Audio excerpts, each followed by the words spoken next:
Hello everyone, this is Riya Sharma and welcome to एज़लाइट institute. आज की हमारी पेडागोजी सीरीज़ की लास्ट वीडियो होने वाली है, जिसमें हम कवर करने वाले हैं लर्निंग थ्योरीज़ को डिटेल में। तो इसमें हमारी जो थ्योरीज़ चलेंगी वो है थॉर्नडाइक की ट्रायल एंड एरर थ्योरी, दूसरी है पावलोव की क्लासिकल कंडीशनिंग, तीसरी है स्किनर की ऑपरेंट कंडीशनिंग, चौथी होगी कॉलर के इनसाइट थ्योरी। इन थ्योरीज़ को कवर करने के बाद में हमारी नेक्स्ट वीडियोस में हम कवर करेंगे मॉक क्वेश्चंस को, जो कि आज तक के क्वेश्चंस हमारे एग्ज़ाम्स में पूछे गए हैं, सी टैट में, टैट में। तो उनसे रिलेटेड हमारे पास में मॉक टेस्ट होंगे, जिनको हम अगली वीडियो में रिवाइज करेंगे। ठीक है। अब बात करते हैं आज की हमारी थ्योरीज़ की, जो कि स्टार्ट होंगी थॉर्नडाइक की ट्रायल एंड एरर थ्योरी से। ठीक है। तो थॉर्नडाइक को फादर ऑफ एजुकेशनल साइकोलॉजी भी कहा जाता है, इनको कनेक्शनिज्म के लिए भी जाना जाता है। ठीक है। तो इन्होंने बेसिकली क्या किया था कि एसआर यानी कि स्टिमुलस और रिस्पॉन्स के बीच में एक एसोसिएशन को सेट करके जो है ये एक्सपेरिमेंट किया था एक बिल्ली के ऊपर में। ठीक है। तो इसमें क्या होता है कि जो हमारे पास में स्टिमुलस है वो क्या है, लालच देता है। ठीक है। जो कि रिस्पॉन्स देने के लिए बाध्य करेगा। जैसे कि फॉर एग्जांपल के लिए अगर मान लो आपको टॉफ़ी या चॉकलेट पसंद है, जब बच्चे होते हैं हम छोटे छोटे, तो हमें कोई भी खाने पीने की चीज़ अच्छी लगती है, चॉकलेट अच्छी लगती है। ठीक है। हमें कोई चॉकलेट देने का लालच देगा और हमसे कोई काम करवा लेगा। ठीक है। तो ये एक तरह का हमारा एक्सपेरिमेंट हुआ था कुछ इसी तरीके का, जिसमें कि इन्होंने क्या किया था कि एक बिल्ली को एक बॉक्स के अंदर रखा गया, और बॉक्स के अंदर रखा गया और बाहर रख दिया गया उसके खाना। ठीक है। अब उसके आगे बाहर खाना रखा गया तो उसकी खुशबू उसको आई, उसने उसको देखा और उसका मन किया कि मैं इसको खा लूँगा। ठीक है। जैसे कि मान लो कि हमारे पास में चॉकलेट रख दी किसी ने, और चॉकलेट जो है वो किसी जगह पर रखी हुई है और हम उस तक पहुंचने के लिए जो है वो कोशिश करेंगे। ठीक उसी तरह से बिल्ली ने उस रोटी को पाने के लिए क्या किया कि कोशिशें शुरू की, यहाँ वहाँ अपने पंजे मारे, झपटे मारे। ठीक है। और एज अ रिजल्ट क्या हुआ कि अचानक ही उसका पाँव जो है वो ऐसी जगह लग गया, जिससे कि वो दरवाज़ा खुल गया और वो आराम से जो है वो उसको खा पाई। ठीक है। अब उसने बहुत सारी ट्राइज़ की थी जो कि असफल रही थी। ठीक है। लेकिन एंड में क्या हुआ कि जो उसने लास्ट ट्राई की, जिसकी वजह से उसको सफलता मिली, अब जब भी उसका खाने का मन करता, उसको खाना दिखता, वो उसको दबाती और बाहर निकल जाती और खाना खा लेती। ठीक है। तो ट्रायल एंड एरर थ्योरी हमें क्या कहती है, हमें कहती है कि जब हम बहुत सारी ट्राइज करते हैं और उसमें असफल होते जाते हैं। ठीक है। और तो इससे क्या होता है कि हमारे पास में अगर हम लगातार असफल होते जाते हैं तो वो प्रैक्टिस हमारी जो है वो ख़त्म हो जाती है, उस काम को करने की इच्छा जो है वो ख़त्म हो जाती है या कम हो जाती है। ठीक है। और अगर वहीं पे मतलब वो नेगेटिव री का काम करता है, जबकि मोटिवेशन का काम करता है हमारे पास में। री का काम क्या करता है, अगर हमें उसका रिजल्ट जो है वो पॉजिटिव मिलता है, मान लो कि हम जो चीज़ पाना चाहते हैं हम उसको पा लेते हैं बहुत सारी कोशिशों के बाद, नाकामयाबियों के बाद में, तो हम क्या करते हैं, मोटिवेट होते हैं कि हम अगला टास्क भी इसी तरह से करेंगे। ठीक है। ये हमारी एजुकेशन के सिस्टम में भी काम आ सकता है, टीचिंग मेथड्स में, कि हम जो है वो लगातार अलग अलग ट्राइज करते रहें। और अगर बच्चे को जैसे ही समझ में आना स्टार्ट हो जाएगा तो वो अंदर से मोटिवेटेड फील करेगा, एंड अगले टास्क को परफॉर्म करने के लिए भी वो कॉन्फिडेंट रहेगा। ठीक है। तो ट्रायल एंड एरर थ्योरी हमें दो तरह के लॉज जो है वो सिखाती है। ठीक है। तो इसमें जो सबसे पहला जो है वो है प्राइमरी लॉज। ठीक है। तो प्राइमरी लॉज में हमारे पास में आता है लॉ ऑफ इफेक्ट, यानी कि प्रभाव। मतलब कि जो हमारे पास में स्टिमुलस है, उद्दीपक है, वो कितना ज़्यादा मोटिवेटिंग है, कितना ज़्यादा री इन्फोर्सिंग है कि हमारे मन को उतना लेवल का लालच दे पा रहा है।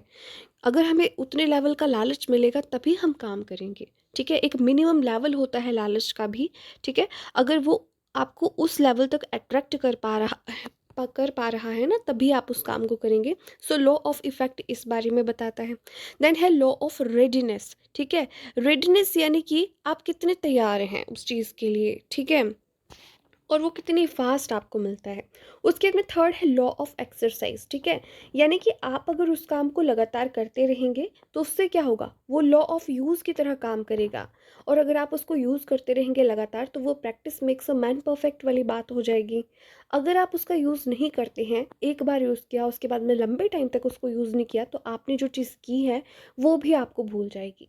तो प्राइमरी लॉज में हमारे पास में आते हैं law of effect, law of readiness, law of exercise. ठीक है। अब बात करते हैं सेकेंडरी लॉज की। तो सेकेंडरी लॉज में उन्होंने जो मेन लिखा है वो है लॉ ऑफ प्रीमेसी, ठीक है। यानी कि अगर हमारे पास में प्रायोरिटी है किसी काम की तो हम उसके लिए ट्राइज करते हैं जब तक हम उसमें सफल नहीं हो जाते।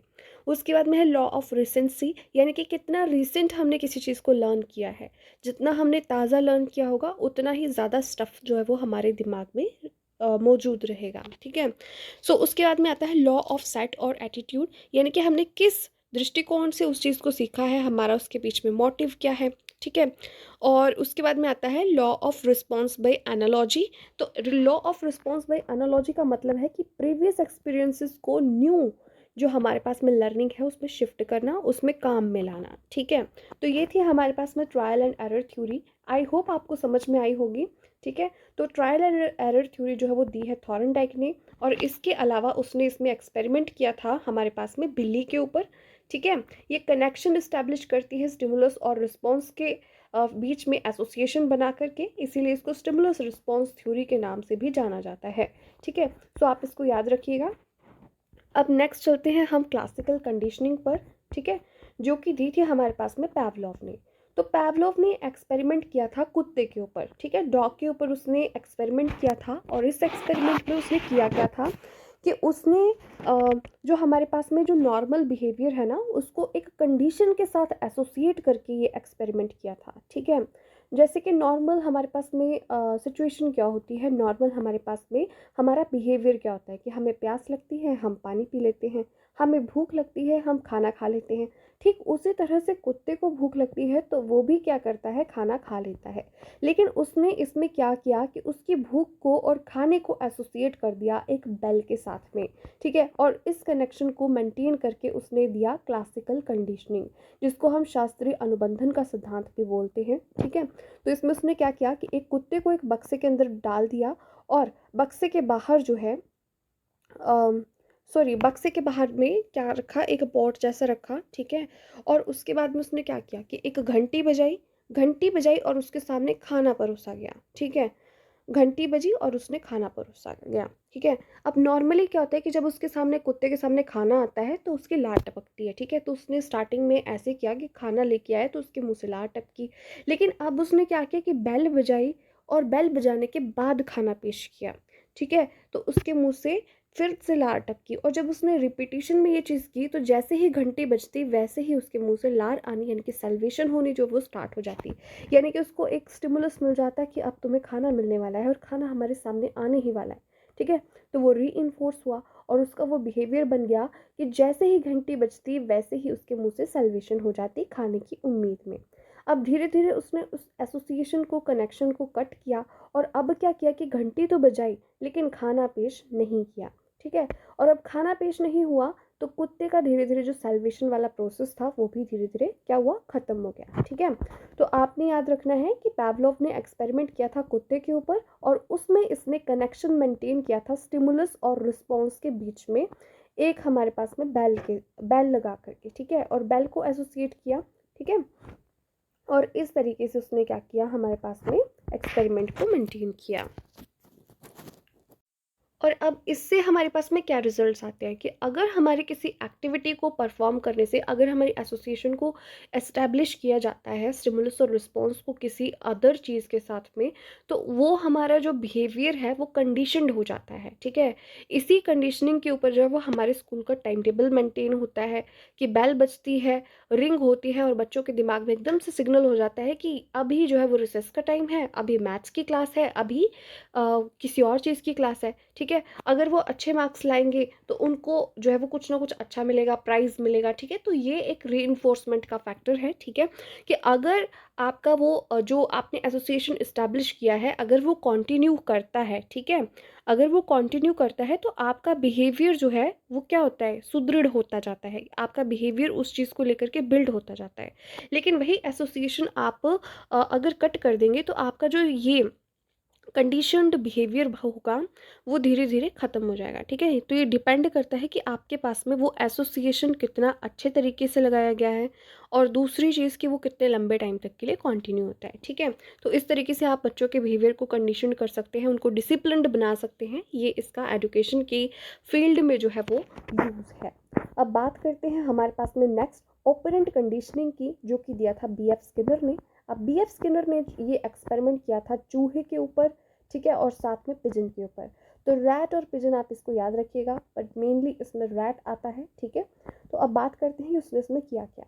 तो इसमें उसने क्या किया कि अभी तक हमने जितने भी एक्सपेरिमेंट किए उसमें क्या किया गया था, लालच पहले दिया गया था और उसके बाद में रिस्पॉन्स आया था। लेकिन इस एक्सपेरिमेंट में क्या होता है कि सबसे पहले रिस्पॉन्स के रूप में जो है वो इच्छा होगी, ठीक है। मतलब हमारे पास में उसके बाद में वो प्रतिक्रिया आएगी, प्रतिक्रिया के बाद में जो है वो चीज़ पेश की जाएगी, ठीक है। जैसे कि इसमें क्या हुआ कि चूहे को एक बक्से में डाल दिया गया, उसको बहुत तेज भूख लगी, वो छटपटाते हुए पूरे के पूरे बॉक्स में जो है वो घूमता गया घूमता गया घूमता गया। इसी बॉक्स में लगा था एक लीवर, ठीक है। अब जब वो घूमता गया और यहाँ वहाँ छटपटाता रहा, पैर मारता रहा, हाथ मारता रहा, तो इससे क्या हुआ कि उसका एकदम से लीवर के ऊपर हाथ दब गया और लीवर प्रेस होते ही उसके सामने भोजन आ गया, ठीक है। अब भोजन आ गया, उसने भोजन करा और वो संतुष्ट हो गया। अब ऐसे ही नेक्स्ट टाइम जब उसको भूख लगती है तो वो फिर से उसको लीवर को प्रेस करता है और भोजन उसके सामने आ जाता है, ठीक है। तो ऑपरेंट कंडीशनिंग में हमारे पास में उसने क्या किया कि सबसे पहले हमारे अंदर से जो है वो स्टिमुलस को आने दिया, ठीक है। मतलब जैसे भूख लगी और उसके बाद में कंडीशन कर दिया उस बिहेवियर को कि तुम अगर लीवर प्रेस करोगे, रैट अगर लीवर प्रेस करेगा तभी भोजन उसके सामने पेश होगा, ठीक है। तो इस तरीके से उसने क्या किया, ऑपरेंट कंडीशनिंग करी, ठीक है।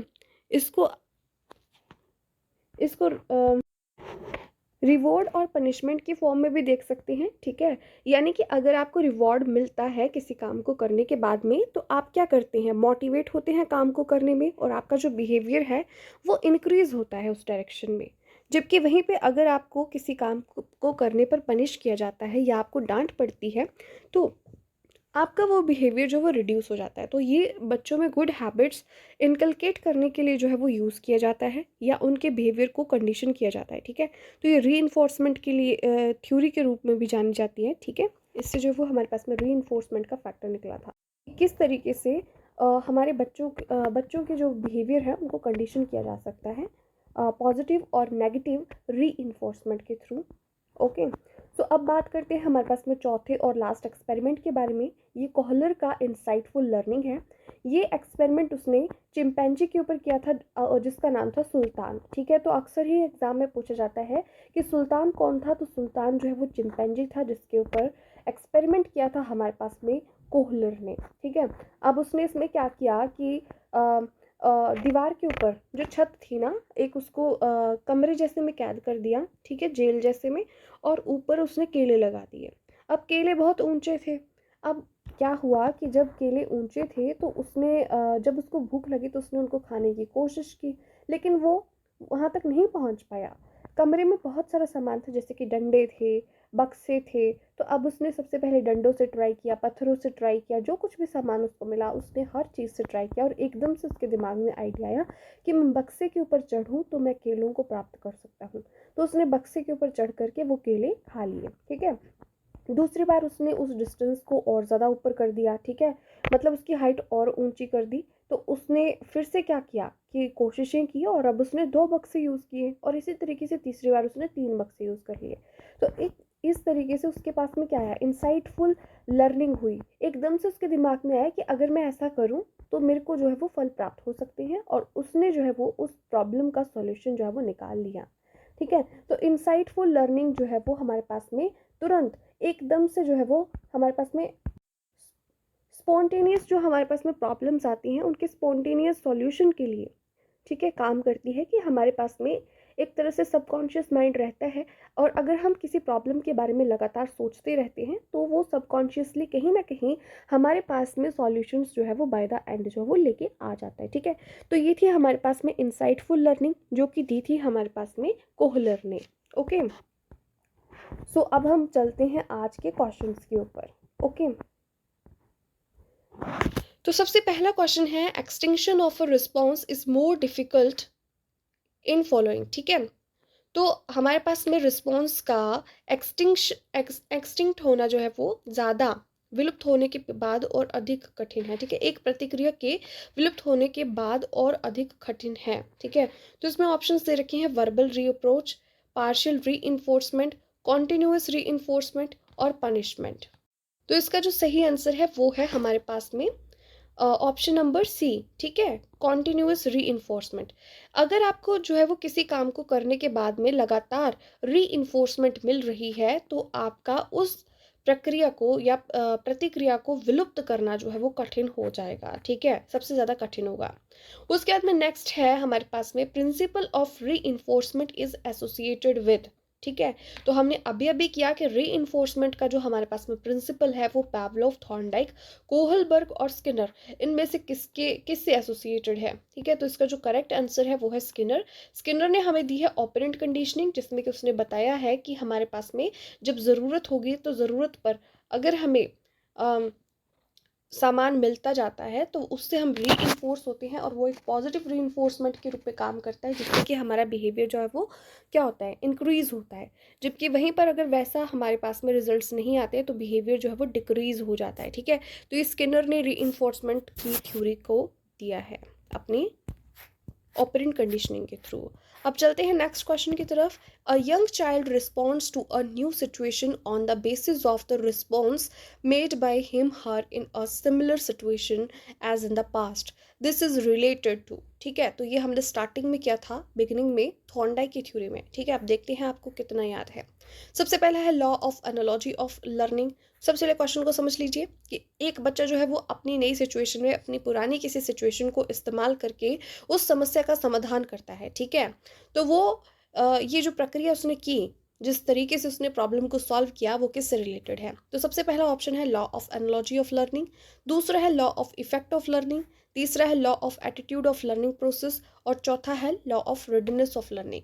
सो मैंने आपको अभी अभी जस्ट बताया था कि law of analogy of learning का मतलब क्या होता है कि अपने प्रीवियस एक्सपीरियंसेस को नई सिचुएशन में यूज़ करके प्रॉब्लम्स का सॉल्यूशन निकालना। तो इसका ऑप्शन नंबर ए जो है वो करेक्ट है। ओके, नेक्स्ट क्वेश्चन है presence of identical elements between already learned skills and new skills result in, ठीक है। यानी कि हमारे पास में जो पिछले सीखे हुए स्किल्स हैं, ठीक है, और नए में समानता है, तो हमारे पास में क्या होगा।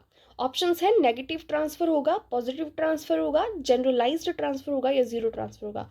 तो ऑफ कोर्स अगर हमने कोई चीज़ पहले सीखी है और उसी से मिलती जुलती कोई नई एक्टिविटी हम सीखते हैं तो उससे क्या होता है, पॉजिटिव ट्रांसफर ऑफ लर्निंग होता है। तो इसका बी ऑप्शन जो है वो करेक्ट है, ठीक है। तो इसी के साथ में आज की हमारी डिटेल्ड वीडियो जो है वो ख़त्म होती है, ठीक है। तो आपको इसकी सारी प्लेलिस्ट का लिंक जो है वो डिस्क्रिप्शन बॉक्स में दे दिया जाएगा। इसके अलावा अभी रिसेंटली नेक्स्ट क्या चलेगा हमारे पास में प्रोसेस, मॉक क्वेश्चंस का टेस्ट चलेगा, ठीक है। सो आपको जो है वो यहाँ पर मॉक क्वेश्चंस दिए जाएंगे, जिसमें कि प्रीवियस ईयर में जो क्वेश्चंस पूछे गए हैं उनका जो है वो एक ब्लेंड टाइप का आपको मिलेगा, ठीक है।